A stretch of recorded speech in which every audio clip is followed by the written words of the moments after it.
사도행전 13장. 안티오크에 있는 회중에 예언자들과 가르치는 사람들이 있었는데 그들은 바나바, 니게르라고 하는 시므온, 키레네 루기오, 지역 통치자 헤롯과 함께 교육받은 마나엔, 그리고 사울이었다. 그들이 여호와를 섬기며 단식하고 있을 때 성령이 말했다. 내가 이를 맡기려고 바나바와 사울을 불렀으니 나를 위해 그들을 따로 세워라. 그래서 그들은 단식하고 기도한 뒤에 두 사람에게 손을 얹고 나서 떠나보냈다. 그 두 사람은 성령에 의해 보냄을 받아 셀러우키아로 내려갔고 거기서 배를 타고 키프로스로 갔다. 그리고 살라미스에 이르러 유대인의 회당에서 하느님의 말씀을 널리 전하기 시작했다. 그들은 요한을 시중 드는 사람으로 데리고 다녔다. 그들이 살라미스를 떠나 섬 반대편에 있는 파포스에 이르렀을 때에 바에수라는 유대인을 만났는데 그는 주술사이자 거짓 예언자였다. 그는 속주 총독 세르기오 바울로 곁에 있는 사람이었다. 총명한 사람이었던 총독은 바나바와 사울을 불러 하느님의 말씀을 듣기를 간절히 원했다. 그러나 주술사 엘루마는 그의 이름을 번역하면 주술사이다. 그들을 대적하여 속주 총독이 믿음을 갖지 못하게 하려고 했다. 그러자 바울이라고도 하는 사울이 성령으로 충만하여 그를 주시하며 말했다. 온갖 사기와 온갖 악독한 것으로 가득 찬 사람, 마귀의 자식, 모든 의로운 것의 원수여, 여호와의 바른 길을 왜곡하는 일을 그치지 못하겠습니까? 이제 여호와의 손이 당신 위에 있으니 당신은 눈이 멀어 한동안 햇빛을 보지 못할 것입니다. 그 즉시 짙은 안개와 어둠이 그에게 내려 그는 이리저리 다니며 자기 손을 잡아 인도해 줄 사람을 찾았다. 속주 총독은 일어난 일을 보고 신자가 되었다. 여호와의 가르침에 크게 놀랐던 것이다.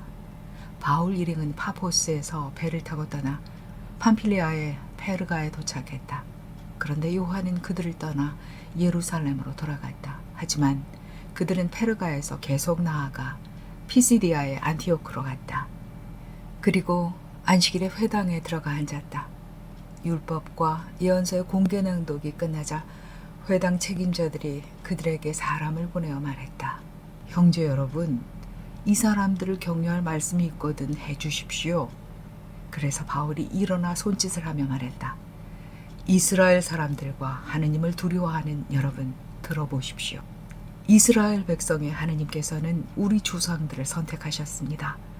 그리고 이 백성이 이집트 땅에서 외국인으로 사는 동안 그들을 높이셨으며 팔을 들어 그들을 거기서 데리고 나오셨습니다. 그리고 광야에서 약 40년 동안 그들에 대해 참으셨습니다. 그분은 가나안 땅의 7민족을 멸망시키신 후에 그들의 땅을 상속지로 분배해 주셨습니다. 이 모든 일이 약 450년 동안에 있었습니다. 그 후에 그분은 예언자 사무엘 때까지 그들에게 재판관들을 주셨습니다. 그러나 그 뒤에 그들이 왕을 요구하자 하느님께서는 베냐민 지파 사람 기스의 아들 사울을 그들에게 주셔서 40년 동안 다스리게 하셨습니다. 그를 물러나게 하신 뒤에는 그들을 위해 다윗을 왕으로 일으키셨습니다. 그분은 그에 관해 내가 이새의 아들 다윗을 찾아냈으니 그는 내 마음에 맞는 사람이다. 그는 내가 바라는 모든 것을 할 것이다. 라고 증언하셨습니다.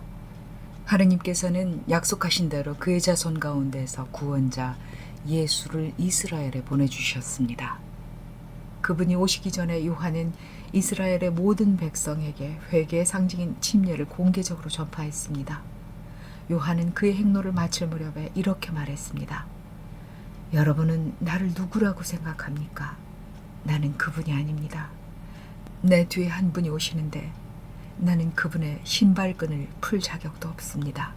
형제 여러분, 아브라함 가게의 후손들과 하느님을 두려워하는 사람들이여, 이 구원의 말씀이 우리에게 전해졌습니다.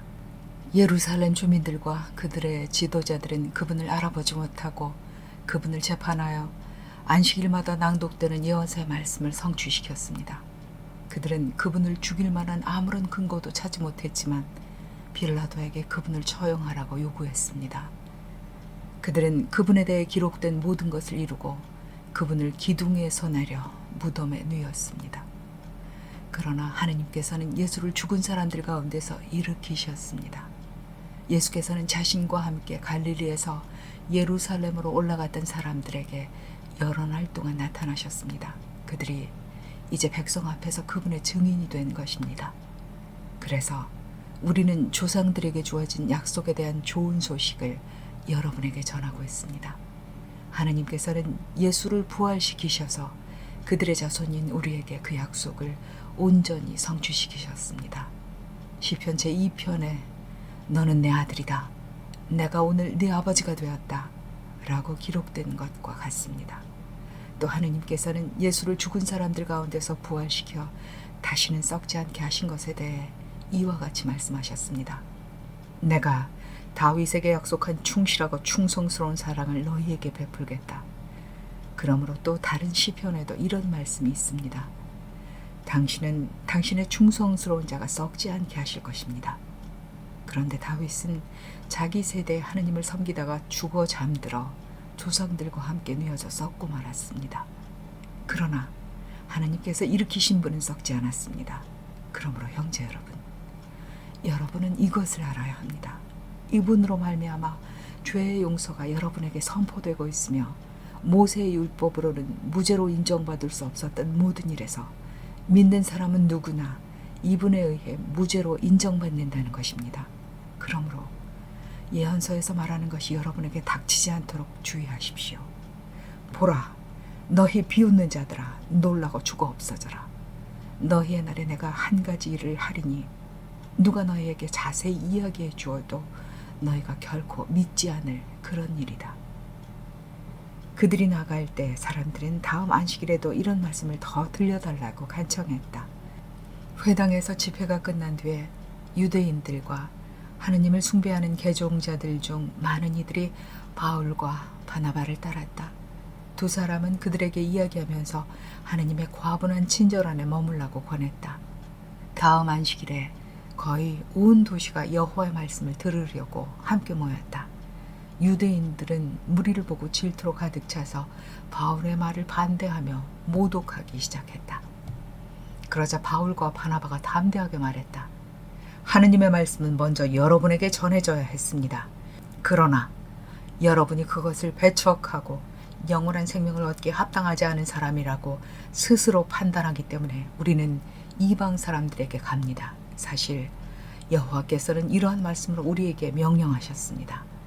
내가 너를 이방 사람들의 빛으로 삼았으니 그것은 네가 땅 끝까지 구원이 되게 하려는 것이다. 이방 사람들은 이 말을 듣자 기뻐하며 여호와의 말씀에 영광을 돌리기 시작했다. 그리고 영원한 생명을 얻기에 합당한 성향을 가진 사람들은 모두 신자가 되었다. 그리하여 여호와의 말씀이 그 지방 전역에 퍼져나갔다. 그러나 유대인들은 하느님을 두려워하는 탁월한 여자들과 그 도시의 유력 인사들을 선동하고 바울과 바나바를 박해하도록 부추겨 그들을 자기들의 경계 밖으로 내쫓았다. 그래서 두 사람은 그들을 향해 발의 먼지를 털어버리고 이코니온으로 갔다. 제자들은 계속 기쁨과 성령으로 충만했다.